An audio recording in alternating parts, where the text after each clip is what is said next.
G'day everyone, my name is Hoy, and in this video I'm going to show you how to make this cool slice effect in Photoshop. Not only that, I'm going to show you how to find the font that they use in their title. Okay, so the first step is to make a snippet of this title here, and that's because of two reasons. The first reason is because we want to have a reference so we know that we're on track, so we can always come back to it and see what else we need to do. The second reason is that we're going to use Adobe to help us find the font that Netflix use, and we can't really send them this whole page because it's got all this other information. We only want to send them exactly what we want Adobe to match. So I'm using a MacBook, so I'm going to invoke my snippet tool by pressing Command-Shift-4, and you can see here that my cursor has turned into a crosshair. So all I'm going to do is just click and drag, and that will save it to my desktop. If you're using a PC, I believe Windows have a similar functionality called Snip and Sketch. The keyboard shortcut to that is hitting the Windows key, Shift and S, and then once you've done that, you just click and drag in the similar way that I have. Now in Photoshop, let's open the file that we just saved. So go to File, Open, and then just double click on the file. Let's zoom it to screen by pressing Command or Control 0.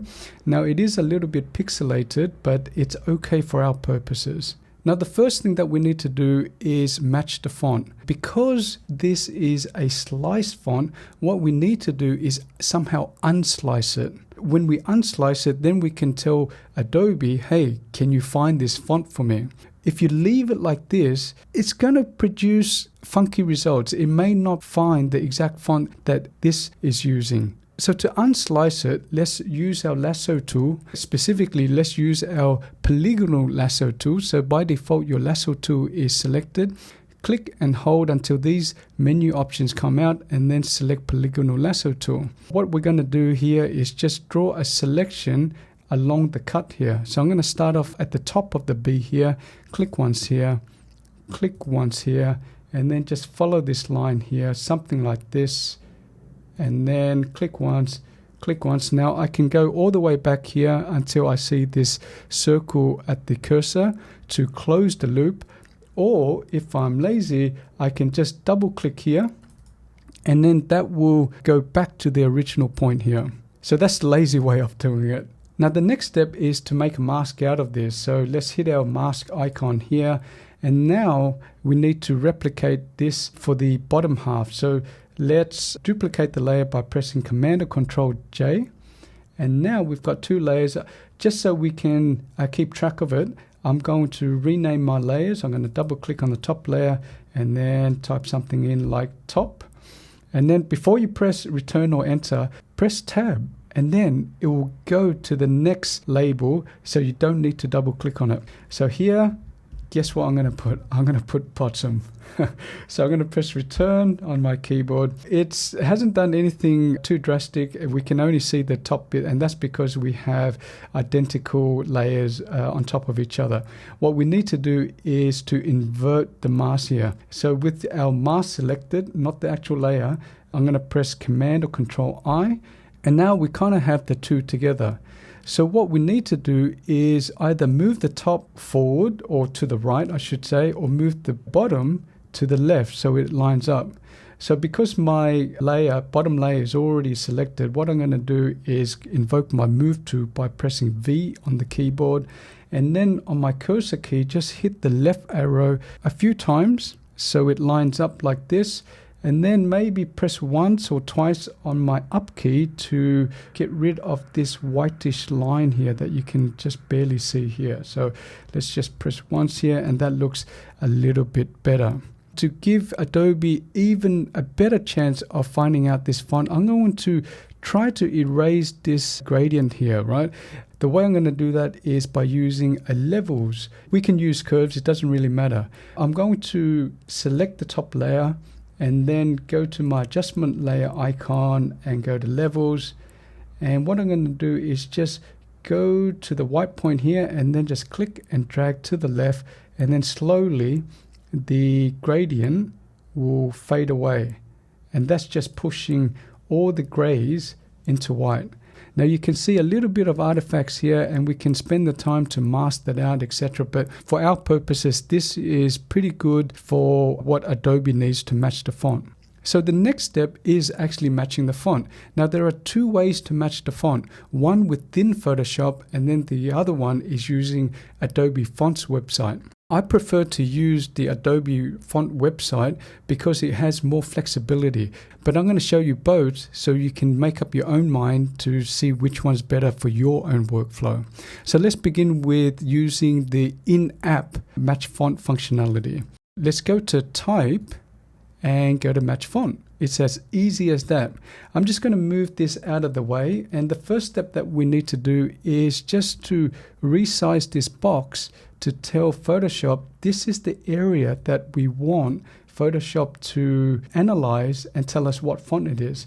Now once we're done with that selection, let's just wait a bit. It's going to go through your fonts within or on your device, as well as what's available from Adobe Fonts.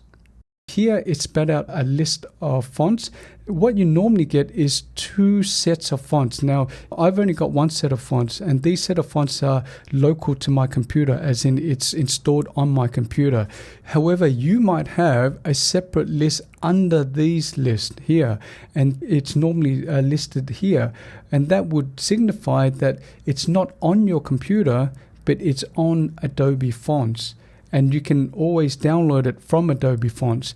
And the way that you do that, and unfortunately I can't demonstrate it on my computer, is that next to the icons here, it will have a cloud icon, and all you have to do to download it is click on the cloud icon. Now all we need to do when Photoshop spits out some list of fonts is select which one is more appropriate for you. So you might say Railway Heavy, Museo Sans, etc.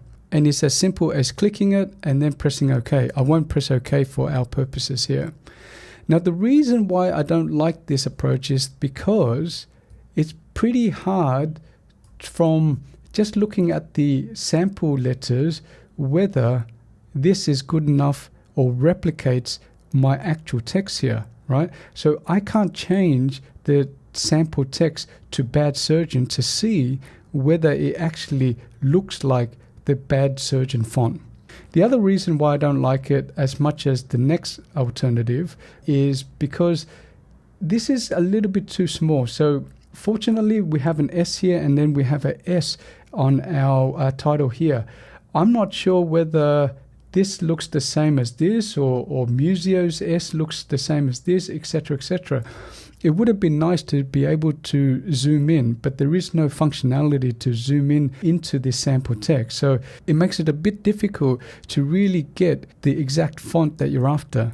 So I'm going to cancel out of that, and let's go to our web browser here. So here is the Adobe Fonts website. So it's fonts.adobe.com. The link is also in the description. So what the fantastic thing here is that we can either browse for the fonts on Adobe's website. The thing is that you need to know what font it is, so that's not going to help. But we can also search by image, which is exactly what we need. So let's go to Photoshop, and let's save this as an image by going to File and go to Export, and then click on Quick Export as JPEG. The default is Quick Export as PNG. It doesn't matter whether it's a JPEG or a PNG. Simply click on this option, and let's type in Bad Surgeon and press Return. Let's go back to Fonts website. Let's open up our Finder, which is the equivalent of Explorer on a PC. Just going to move it out of the way, and then I can click and drag it, and you can see that the screen has turned blue. I'm going to just release that, and Adobe is going to do its magic. Let's see what it comes up with. Now it's analyzed it, and like the in-app Photoshop match font, it does give us a box of making a selection around the text that we want it to consider. Now it's done a great job of encapsulating the Bad Surgeon text, so I'm happy with that. And so I'm just going to press next step. And the next step is to verify what it's picked up. It's saying, can you verify this? Here in this case, it's got it 100% correct. If it hasn't in your example, all you need to do is just delete it and then just type it in again. Now, it is case sensitive, so if it's capitals in your screenshot, make sure it's also capitals in here. So once I'm happy with that, let's press on. And here are the options here. This is my screenshot here. And these, look at this. Look at this.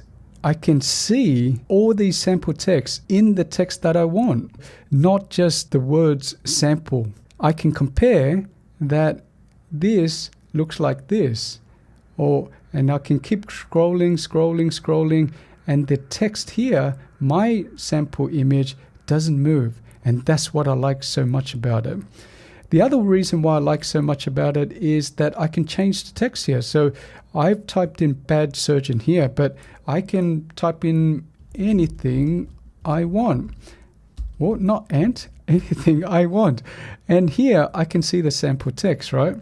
I'm not going to do that. I'm going to revert it back to bad surgeon. The way to do this is to look at which letters are the most unique and then compare it with these ones here. So straight away I can see that the A and the N are a bit unique because it's got a pointy apex here, and then it's got a pointy corner on the ends, and then the pointy corner here as well. So that's what I'm looking for at my first scan. Now, so luckily, the first option here, the Brother 1816 Black, has got a pointy A and then a pointy N. So that is one of the options for us. This one's no. This one's also got a pointy apex here and pointy corners here. If I look at the G here, the G on this doesn't really match with that. So although this is good, let's look for another option with the G only. So this one's okay, but it doesn't really match the G here. So if I go down. So this G looks pretty good, right? The Psy Black. So if I match it with that, it looks pretty good. So what we're going to use then is two fonts, the Psy Black as well as the Brother 1816. And all we need to do is as simple as clicking the Add Font button here. Now, I don't have the Add Font button here because I've already installed it. If you haven't already got this font, you should get a button, I should say, that looks like this. So if you're following along, just click on Add Font to the Brother 1816, and then click on as well as the Psy Black Add Font here. And you should get a pop-up, which I've disabled, so you're not going to see it on my computer. And once you've got that pop-up, press OK. Now let's go back to Photoshop and let's start creating the title. So I'm just going to create a new canvas, go to File, New, and I'm just going to use a 1920 by 1080 canvas and then press OK. My setting was white, so I should have chose black as my background. Never mind. So I can easily replicate that by going to create a solid color, black as my foreground color, and then I can just delete my background. Let's type in our text, T for our text tool, click once, and then I'm going to type in bad surgeon. Whoop. Now, obviously, this isn't the font that we would need, so I'm just going to select everything. And the first one that I'm going to choose is Brother 1816. Now, I'm going to just press Escape and then click on our Move tool, press Command or Control T to bring up our transform handles. I'm just going to resize that a little bit bigger so we can see what we're doing. Something like this. And press this check mark, or you can press return or enter on your keyboard. Now this looks a little bit thin, so what we're going to do is go to our text tool, T on our keyboard, select all that, and then instead of regular, we're going to use extra bold, and that looks a little bit better. Now I mentioned that the G didn't quite look the same, so if I go to our screenshot here, you can see that the G is got a horizontal bar here and then a circular outline here, so which isn't the case here. So what we're going to do is going to just select this G and then go to our Psi black font here and then press that and then press this check mark. And that looks so much better. Now the next step is to do the slice now. So if you remember, we use our polygonal lasso tool to make a selection to unslice it. We need to use a similar method to slice it. So let's go to our polygonal lasso tool. Let's click on once here, and then somewhere around the top here, and then a little bit above here. I'm going to double click to join it back. And then we're going to use our mask to mask it out. And then we're going to make a duplicate, Command or Control J, and then we're going to rename that. So double click on that, type top, don't press Return or Enter, click on your tab button. That will just bump it down to the next layer so you can rename that layer without having to double click on it. I'm going to type in bottom, press Return or Enter on my keyboard. We have the same problem as before. We can't see the bottom one, and that's because the mask is hiding it. Make sure that the mask on your bottom layer is selected and then press Command or Control I. Now all we need to do is to slide the bottom part across to the right. Let's get our move tool. You can go up here or press V for Victor on your keyboard and then maybe tap 2 or 3 times, maybe even 4 times to the right on your keyboard. And then you can see that there's a thin black line here. Let me just zoom in a little bit. See this thin black line? We want to get rid of that. So I'm just going to press on my keyboard the up arrow key once, and that will make it disappear. Now we're almost there. What we need to do is to make a shadow across this cut here. There's 2 ways of doing that. One is a quick and dirty way, and then the other one gives you a little bit more flexibility. Let me show you how to do both. Let's create a new layer on top of this. Click on that, and then I want to get this selection that is cutting through the text here. So I can do that by pressing Command or Control and then clicking on this mask here. That will bring up this selection again.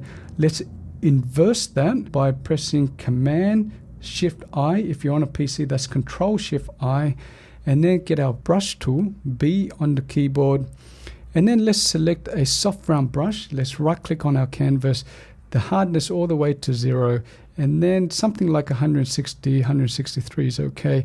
What you want is basically a smallish brush so you can just paint the shadow along there. So maybe I'll just dial down to 142 and then just click out of that. And then with black as my foreground color, I'm going to click once here, and then I'm going to press Shift on my keyboard and then press once here. By pressing Shift will just give me a straight line from the first point to the last point. Now that obviously looks a little bit too dark. I can always reduce the opacity of that.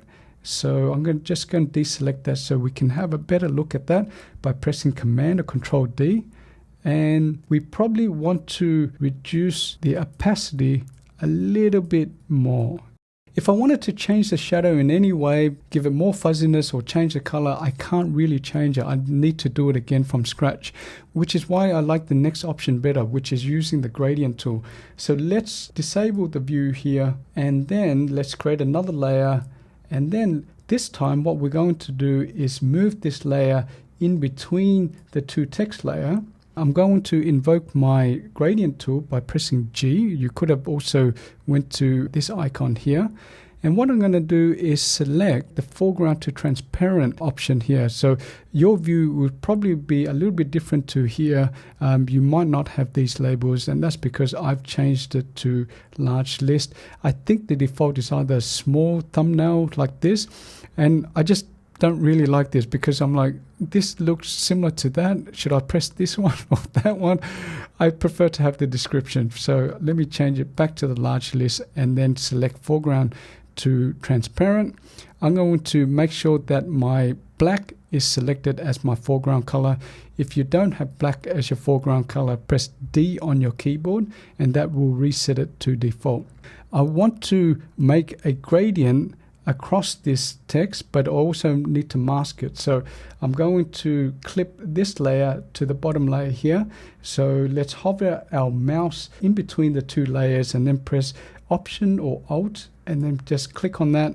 I'm just going to come around here rather close to where this line is here.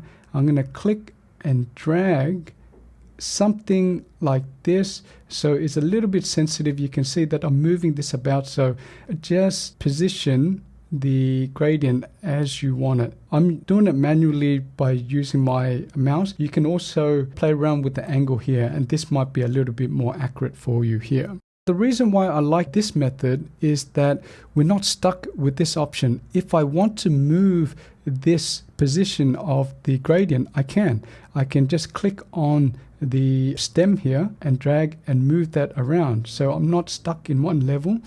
I also can change the color of it. Say I don't like black anymore, I can double click on this and then change it to red, and suddenly I've got a red shadow. Now I'm going to just change it back to black and press OK. Now let's just compare this to the original Netflix title. Now I've already prepared one earlier, as they say, so I'm just going to click on that. So this is what we made earlier here, and this is the title from the Netflix website. That doesn't look too bad, does it? Now if you learned something new or if you enjoyed this video, please let me know by commenting in the comment section, liking this video, subscribing, or hitting the bell icon so you can be notified for when my next video is out.